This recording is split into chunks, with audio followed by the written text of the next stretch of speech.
See, what you must understand is, now the thoughts, the emotions, the feelings, or whatever is arising in you is very similar to the waves on the ocean.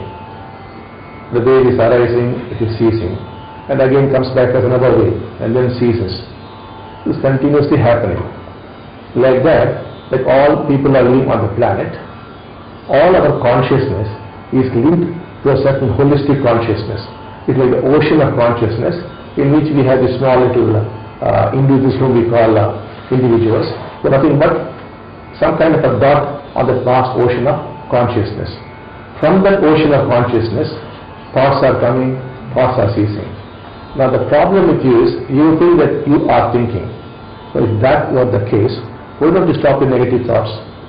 There are so many thoughts which are coming into you which you do not like. Try stopping them. You cannot. Because it is not in your control. The problem with you is, you are identifying yourself with that thought and you think you are thinking. The fact is, there is no such person as a thinker. There is only thinking, which causes the illusion of the thinker. Suppose you draw a circle, the center automatically emerges. Similarly, when thinking is going on, the thinker is an illusion. There is no thinker at all. Try stopping your thoughts and see. You can't do anything at all. It's happening automatically all the time. And the problem with you is what is called the anatma. That is, you think, you are thinking. And more terrible is, you think they are your thoughts. Your thoughts are not your thoughts. You can simply pass on some other thoughts inside you. You can pass on a wall where a few years ago somebody was thinking, that is recorded in the walls in a certain way. And if you are in that room, certain thoughts will come to you. Certain scenes will trigger certain thoughts. So it's happening all the time. You virtually have no control over it. That's the first thing. The next thing is, you are condemning things as the good and the bad, the right and the wrong, the negative and the positive. That isn't the truth. We have decided to name them as the good and the bad. You call it jealousy, you call it anger, you call it hatred. You have named them. Then having named them, you judge them as the good and the bad, the right and the wrong, or the sacred and the profane. The whole problem is, you are naming them. If you do not name them, what is there is something. But it is not jealousy, it is not anger. It is simply something is happening there. And if you look at it, no matter what it is, it will give you great joy.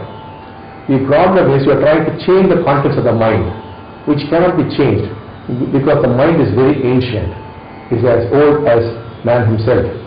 And we all have just the same mind.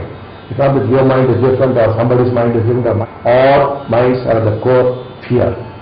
All minds suffer from worrying about the past and worrying about the future.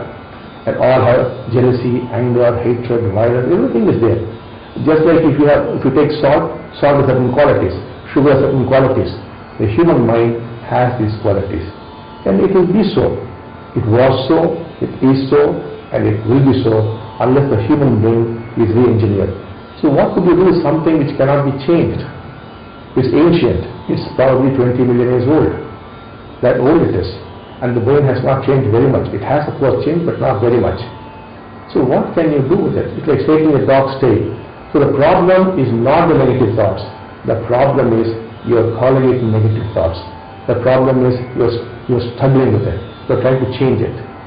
And it's impossible to change. The impossibility of change must strike you like a ton of bricks. And then you would stop trying to change.